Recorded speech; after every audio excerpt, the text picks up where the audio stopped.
back gets all tight during these shows. I got to loosen up before it starts. You guys see me like flexing in my chair. Sometimes I'm dancing to the music because, we got the sweet beats here on Old Man Squad Fantasy Basketball. But a lot of the time, I'm actually just stretching out my very, very, very old back.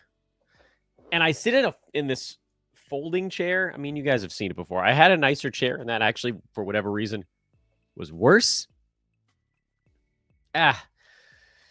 Look, let's be honest. My back's probably terrible right now because it's been a stressful week. But good things lie ahead. Quick update on the personal front before we get into the Monday recap show. Shout out to my kids' elementary school principal, LAUSD, and our board member here in West Los Angeles for, again, I don't. You guys heard this news last week. My kid's school burned down in the Palisades fire, along with the homes of most of his best friends. And by the way, keep an eye out. I'm probably going to be retweeting some GoFundMes into your feed for these families that lost their houses. Many of them partially insured because it's not that easy to get fire insurance if you live in a part of Los Angeles that is like near forestry and things of that nature. So keep an eye out for that stuff. But just on the personal side, just a big shout out to the advocates that put this thing together. They are moving the entire school enrollment and staff from the burned down campus to another one about 4 or 5 miles away that is a really, really big campus and did not have proper enrollment. So there's like just space. I don't know how they figured this thing out. And there's a welcome picnic for everybody to kind of see the new spot. As it turns out, we've seen this spot before. It's an area where the kids are allowed to play during like a farmer's market type thing. So we've done that before. But the hope is that our older son will be able to go back to elementary school tomorrow, which seems nuts. His school burned down a week ago today, and they want to get these kids back to school by tomorrow, which is amazing. Those of you out there that have elementary school age children or have had them in the recent past, you know how important it is to get them out, get them with their friends, get them with structure. Those that don't, this again, like you're not going to care about this stuff. And I apologize for those watching and listening that want me to just launch face first into fantasy sports right now. But it's been a week. It's been a very tough week. We're spending a lot of our time right now with families that do not have a home and lost all of their stuff. And there's this sort of common refrain you see where people are like, well, they're safe. Stuff can be replaced. Yeah, that's true. But like you accumulate items of sentimental value over the span of a 40-year lifetime, more for a lot of these families, that are irreplaceable. And maybe the most terrifying part of all is that, like, for an adult, you have this understanding of what can and can't go wrong in a lifetime. And as a kid, you don't. So when everything is yanked out from underneath you like a magician doing a tablecloth trick, it is very, very upsetting for kids. And there's literally nothing you can do other than to try to tell them they're safe and push forward. So shout out to the school board, shout out to LAUSD, shout out to our principal, and much love to everybody out there that's staying safe and rebuilding and pushing forward, and we'll get through this thing. Let's talk some fantasy basketball now. Thank you guys for dealing with me on that one. I'm hoping to not have to do too many more of these sentimental openings or closings to the show. Please hit the like button, subscribe to the program. At Dan Vespers is where you can find me on Twitter, Old Man Squad on Blue Sky. Let's take a look at what happened yesterday. Minnesota beat Washington. That's to no one's surprise. The Wizards, every once in a while, accidentally win a ball game, but they are truly the dregs of the NBA. Washington, they're 6-32. Pelicans are now a full game ahead of the Wizards for the worst record in the NBA. Man, Washington is bad. But it's great for everybody else because Anthony Edwards had 41 and Naz Reid had another good ball game. He suddenly looks a little more comfortable. It's not even really that he's gotten hotter either. He's still number 121 overall on the season, but you've seen this uptick. I think it's really over like the last 2 weeks where you're getting a slightly better Nas. Yeah, he's top 70 over that stretch because he's shooting 52%. The other stuff has stayed somewhat constant. The shots are going in, so he's just taking more of them. We are still, by the way, seeing the absolute bottom for Nas Reed this year because, as I'll say it after every single Minnesota game, the entire front court and most of the back court, not Mike Conley, everybody else, the top seven of the top 8 guys have not missed a single game yet this year. That is wild. I think they're the only team that can claim that. Anyway, stick it out with Nas Reed is basically the short version of that. Dante DiVincenzo as a whole, he had a bad ball game here, but generally he's been better lately. And we moved over to the Washington side, which is an extremely complicated side in its craptacular nature. So let's just go through the players one by one, and we'll do it based on the order you see them on your screen, starting with the player that you don't see on your screen, which is Malcolm Brogdon. He's a drop until he gets healthy, and then probably an ad at that point, but just with, again, the sort of the knowledge that his health is never going to last for more than about 2.5 weeks. As far as everybody else is concerned on this team, Jonas Valanciunas, he had 8 and 8 with 4 assists, a couple steals, and made his shots. He has almost no upside at all. He's basically like a third string center, which, again, useful in some builds, punt blocks builds being the preeminent one. If you're playing straight 9-cat, he's not actually startable. Alex Sarr is a hold. He's just been slowly getting better over the course of the year. It's going to keep trending that way. Big ups and downs, peaks and valleys because of the shooting percentage stuff, but he's a guy that you're waiting on to see how the second half of this season goes. Keyshawn George is a schedule play. Jordan Poole is a hold. Kyle Kuzma is a sell. Sell him like he's going out of style anytime he has a decent ball game. And I guess by all accounts, this is a decent one, although the percentage is bad. Bilal Coulibaly, he's a hold for me. Bub Carrington is a schedule play, and then nobody else on this list is really much of anything. You could argue maybe Corey Kispert is a schedule play, but that gets you through everybody on the Washington Wizards. We'll just cover the whole stinking team. Friends, BetOnline. BetOnline, our good buddies over there. They've been incredible partners for us here on the show, so please do check them out. And they continue to be the world's most trusted betting platform and your number one source for online betting in 2025. Whether you're a seasoned fan, so you know what you're doing, or a first-timer, yeah, BetOnline is your ultimate game day companion. They've got the largest selection of odds on everything from football to the NBA, college basketball, NHL, and UFC. So, you guys heard the sports I said. They'll take you from touchdowns to three-pointers to hat tricks. BetOnline has you covered on every game, every play, and every, fingers crossed, win. BetOnline. The game starts here. Detroit beat New York in New York. Pistons are fun, man.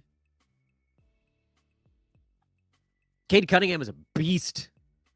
36 points in this one. He just trucking along. Great year for Cade. He's actually starting to get the turnovers under control a little bit, which, all right. So maybe I'm stretching that a tad. He's still at 4.3 for the year, which is between that and the fact that his percentages aren't really very good altogether. That's holding back the overall rank. But man, he's been a stud. Malik Beasley only played 18 minutes, but he scored 22 points. He's a hold. Tobias Harris is a hold. Jalen Duren, as I continue to preach, I believe Jalen Duren is a sell anytime he posts some good ball games. And this is a pretty good example of why.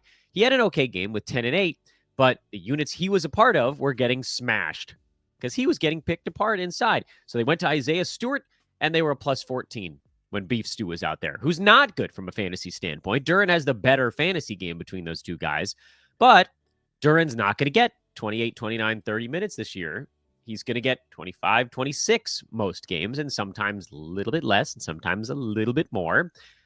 And that caps him out as kind of in that, 80 to 100 and whatever range.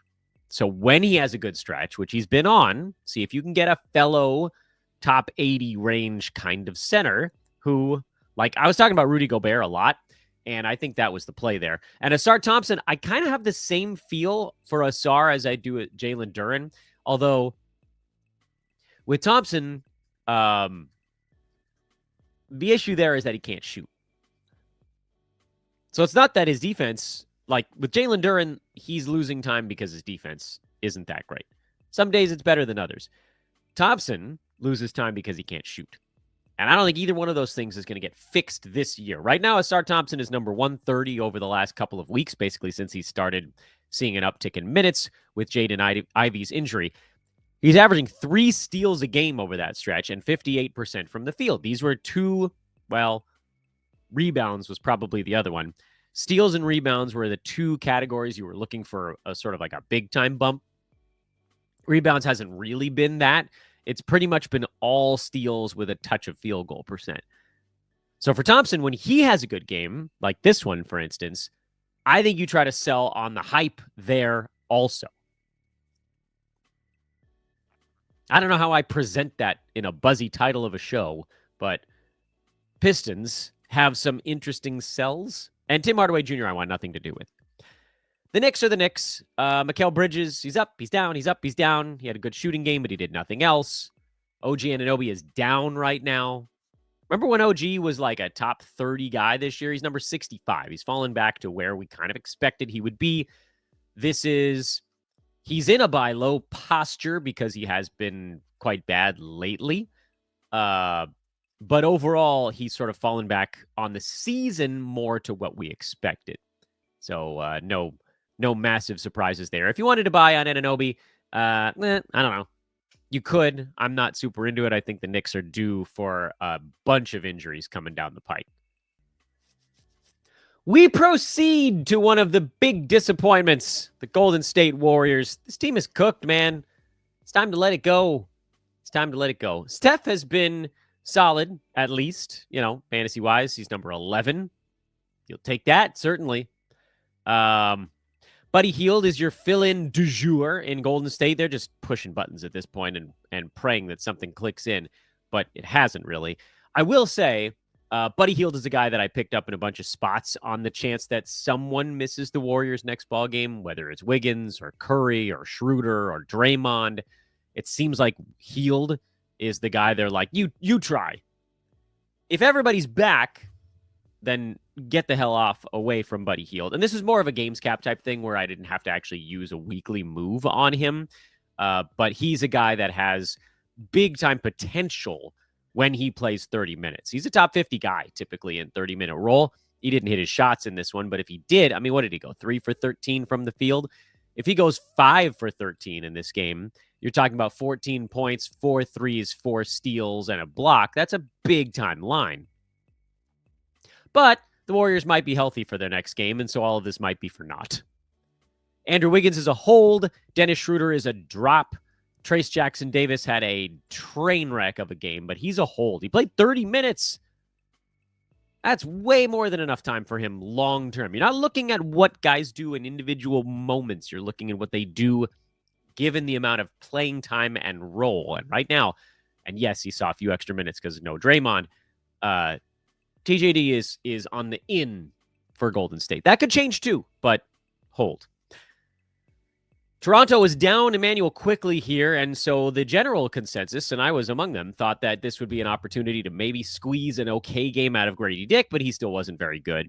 RJ Barrett was also not very good. You guys know I'm kind of anti on the RJ Barrett thing.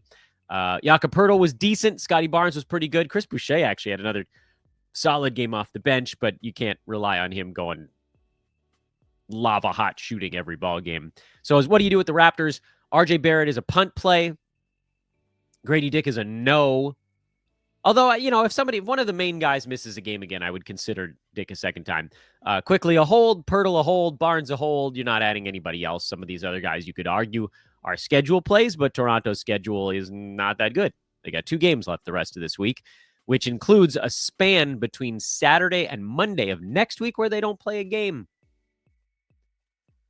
We proceed. The Memphis Grizzlies. They got their guys back, so the Grizzlies get less interesting. The question marks for the Grizz, obviously you got Bane, you got JJJ, you got Ja. Those are the easy ones. The tough ones, at least in my eyes, are what to do with Zach Edey and what to do with Santi Aldama. Because Aldama, since coming back from his injury, hasn't been very good. And he was very good before it. Just rolling. He had basically 2 full months of heater. But since coming back, it's not there. And the minutes are lower. Not substantially, but like enough to really notice it.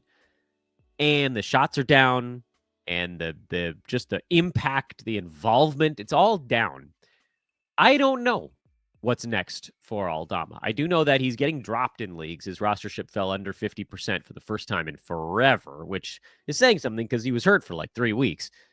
I think you probably hold in the hopes that he bounces back, but at the same time, you guys probably remember what I said about Aldama. I was like, this dude's on a 2-month heater. I don't know how long this is going to hold. You're not going to be able to sell high because nobody's going to want him. So you just play it until the wheels come off. It kind of looks like the wheels came off. You could probably drop Aldama and then get him back if he heats back up. But if you're in a competitive league, you probably have to hang on a little bit longer. And then Zach Edey, who played 24 minutes but didn't do much with it, he's the other tough one in Grizzlies town. Is there enough for him to do on a night-to-night basis? And the answer is sort of. The issue with Edey, he's an absolute mountain of a human being at 7'4", 300. This dude is bigger than Victor Wembanyama, but he doesn't block shots, really. He's at 1 block a game in 21 minutes. Can you imagine being that big and not a prolific shot blocker? Well, that's what he is. That's not his game. He's more of a kind of a lumbering ox scorer. He's just not a shot blocker. His free throw percent is typically, I think this will probably come up a little bit, but he's going to be a good percentages guy who, you know, lumbers around and scores better than people give him credit for and rebounds well because giant, but doesn't really block shots. So it does cap the upside a little bit on Edey. I think it would be a tough drop for me, just given how injury prone the Grizzlies are. And like, what if Brandon Clark goes down? What if Aldama goes down again? What if JJJ goes down for a minute? There's a lot of ways that Edey can carve out a bigger role, but he is still learning, and that's part of this curve for him. Head-to-head, it's probably a tougher sell because he's not doing very much game to game. Roto, you just bench him, and you kind of call it a stash at this point. It's tough to convince head-to-headers that you need to hang on to Edey. Try to, but again, I wouldn't kill you if you didn't. Jalen Green is in one of his things again. It seems like it kind of started with the Lakers, but he's been... It was actually a little bit earlier than that. That was just the game, I think, where everybody noticed it. And this happens with him from time to time. He's actually pushed himself back inside the top 100 because he's going completely crazy over... basically like the last 2 to 3 weeks. You could... When did it really start? The surge for him probably started on December 19th.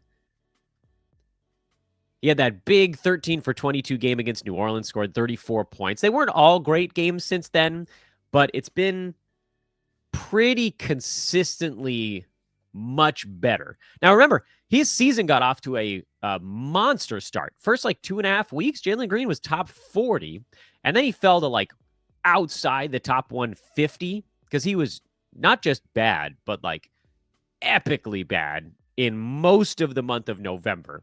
And then the last game in November, he scored 41. And December, by all accounts, he was very good again. So you've got Jalen Green in one of those upticks right now. You guys know how this thing goes. This is sell time. He's very difficult to roster in straight 9-cat. Because there are big-time gaping holes in his fantasy game. Although, in Jalen Green's defense, he has closed up one of the holes. He's turned himself into a positive impact free throw shooter instead of neutral. The field goal is still very, very, very, very bad. He still doesn't really pass. So the assist to turnover ratio is like 1-ish, a little bit better than that. He doesn't really rebound. So you need the points and you need the threes, But now at least you have the free throw percent as well. So he's turned himself into more the like traditional shooting guards build instead of what it's been the last couple of years, which is a shooting guard that doesn't actually help you in a third category. But now he's added a third category, and that's free throw. And that's what's brought him back to the edge of the top 100 while in this crazy heater.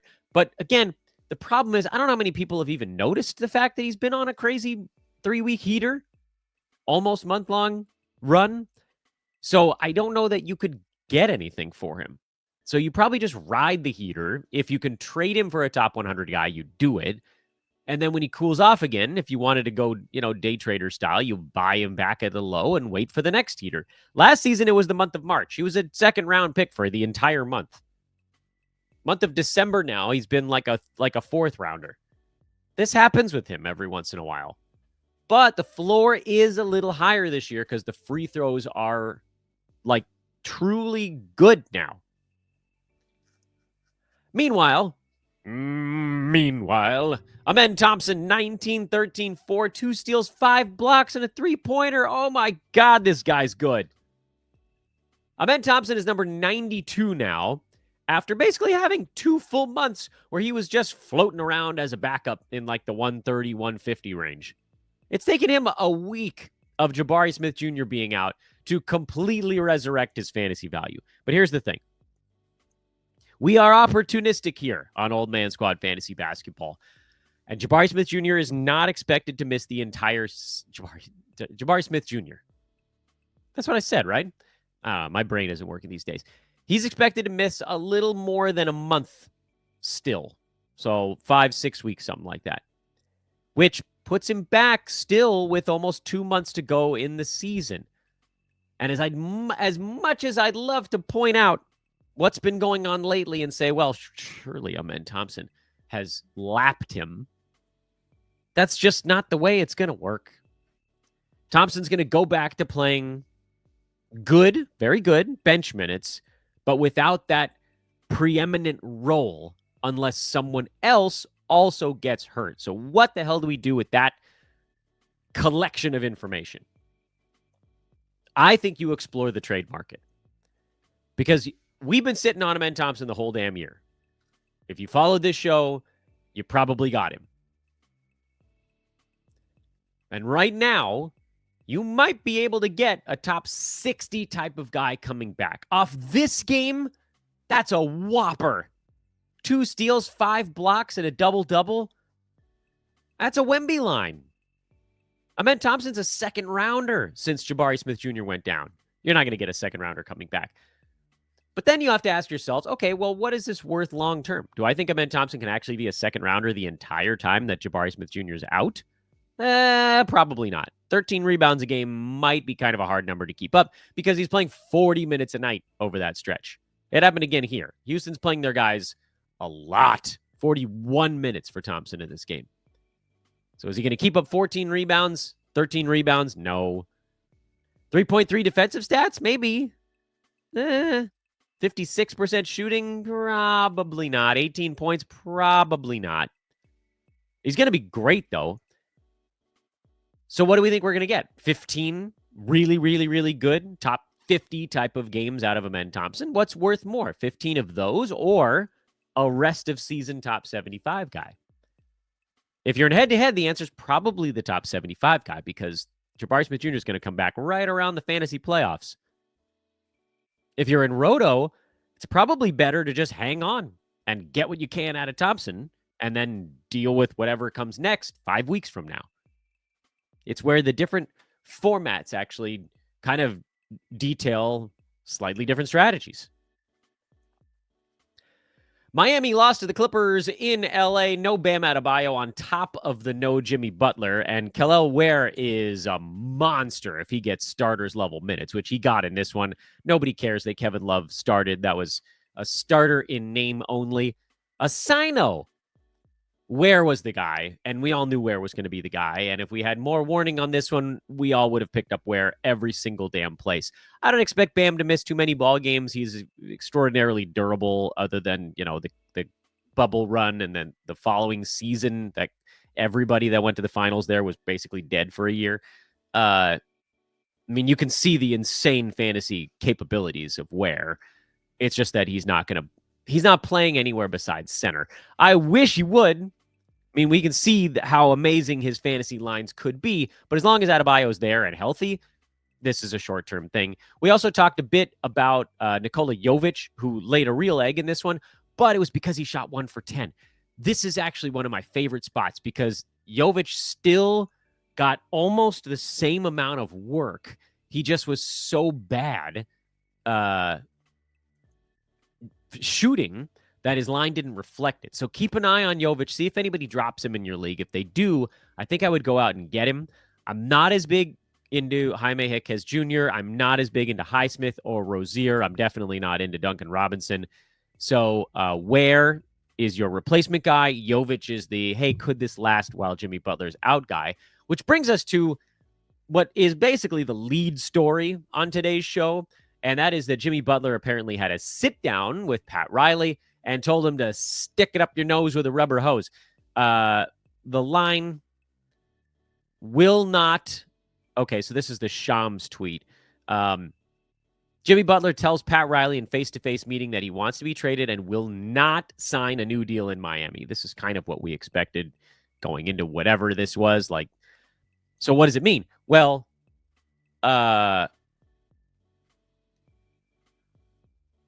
it means that his suspension is not 7 games, but indefinite. There's like no chance he comes back and plays again this year for Miami. But I also think that the force with which Butler told Riley, I'm done, means this sort of stare down is going to come to an end.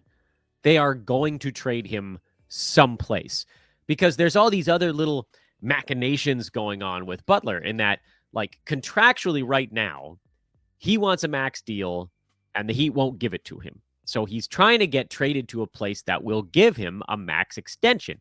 But Butler has a $52 million player option next year that he could exercise no matter where he ends up.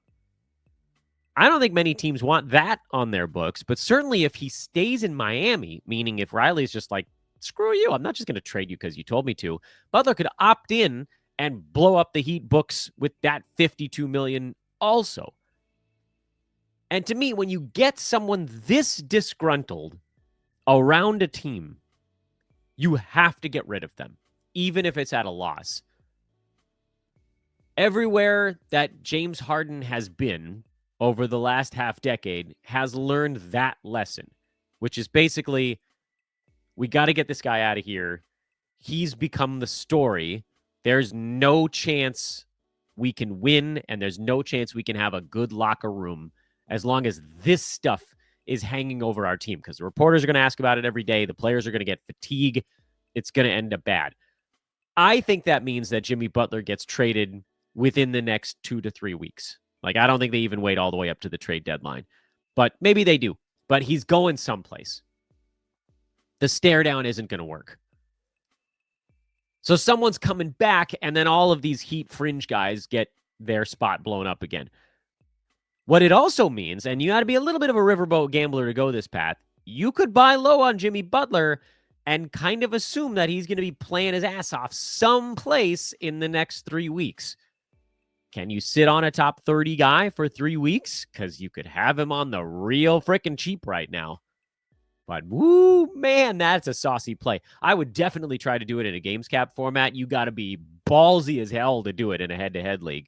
But maybe you guys have those big old stones. If I had more time, I would probably try to do it. Kawhi Leonard played 21 minutes for the Clippers. That's about what we expected. He's back with the team now after helping family and friends evacuate. Reporter asked him after the game, like, do we know about your house? Do we know about your neighbors' houses? Stop it, dude. Just, like, pull up the helicopter footage. It's all gone. The Palisades are gone. Unless Kawhi Leonard lived in the village, which somehow survived it. I have no idea what that's all about. Everything is gone. There's like one house that made it out of every 30 or 40. Don't ask those questions, guys. Come on. Anyway, Kawhi's back with the team. His minutes will continue to slowly inch up. Once he gets to about 23, 24, Go time. Last few chances to see if you can get top 50 back for Norman Powell because he's cooking right now. And it was nice to finally see James Harden not suck at shooting the ball. Good gravy. He's down to number 42. The turnovers are up near 5. The field goal percent at 39. Whew. Although I don't think it's a huge surprise that Harden is better. He has better games when Kawhi's around. There's just something else going on with the team. And then the Lakers, this is the weirdest damn game. Lakers were up 10 with, I think, 15 minutes to go, and they got outscored by 30 the rest of the way. I've never seen a team turtle quite like that. I mean, you could put some of it on the situation. Clippers responded to the situation better than the Lakers did. Or you could just say, like, the Lakers sucked.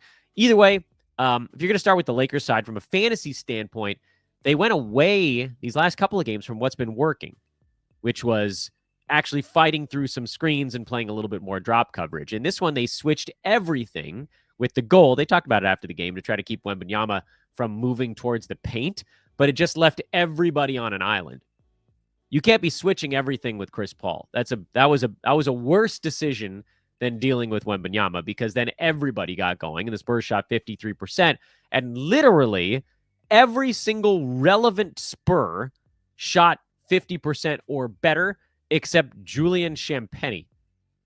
Wemby, 59. Paul, Vassell, 50 on the nose. Barnes, 63. Keldon Johnson, 67. Stephon Castle, 65.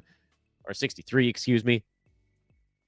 That means your strategy did not work. But it did give us some really nice Spurs lines. You're not picking up Stephon Castle. He had a rare good ball game here with Jeremy Sohan out. Wemby, Chris Paul, Devin Vassell. Those are the guys you're playing for San Antonio. And then Sohan, if you're punting free throws, that's a guy you'll play when he comes back for the Lakers. Max Christie, he continues to get a lot of looks from downtown. I think he took 8 or 9 threes in this ball game. And if that keeps up, he's actually, I talked about it, I think, on the, the 10 pickups show. He kind of profiles a little bit as that, like, KCP light. Maybe with a little bit more attacking, so the field goal percent could be better. But, anyway, I'm not sure what the market is for Max Christie in fantasy leagues. Head-to-head, probably not much of one. Roto, it would be, do you have a high turnover team and you need a little kick and steals and threes? He'll probably hover near the edge of the top 100 in this full starters minutes role. It's super not exciting, though, and you're probably just going to go AD, LeBron, and Reeves. And that, friends, is your look at yesterday's recap. The big stories, once again, from yesterday, mostly being injury fill-in type of stuff, which I hate when we get into those little pockets, but that's what we're in right now. So Buddy Hield is an injury stream right now. Amen Thompson is the world's greatest injury stream of all time. Kel'el is a monster injury stream. I guess Nikola Jovic kind of solidifying himself despite a bad ball game. That was interesting. And then Devin Vassell, the buy window probably about shut. Thanks for watching, everybody. I am Dan Vespris for Old Man Squad Fantasy Basketball. Appreciate you guys again sending all those good thoughts throughout the last week or so as we try to move forward from all this fire stuff in West LA. We'll be back with you most likely later tonight. It actually worked out really well for me from a scheduling standpoint to drop a show basically as the games were finishing yesterday. I don't know. It kind of spaces them out a little bit. You get the morning show, you get the evening show. You get the morning show, you get the evening show. We'll see how it goes, but that's the tentative plan. Try to get you guys something tonight as the games are wrapping up, and then we'll recap everything tomorrow morning again. Please hit that subscribe button on the way out. Please, please, please hit the like button on our trade deadline live show. We're at 491, about halfway to our goal, which I'll admit is probably going to be hard to get to, but anything is possible in Mick world. I'm Dan. I'm out.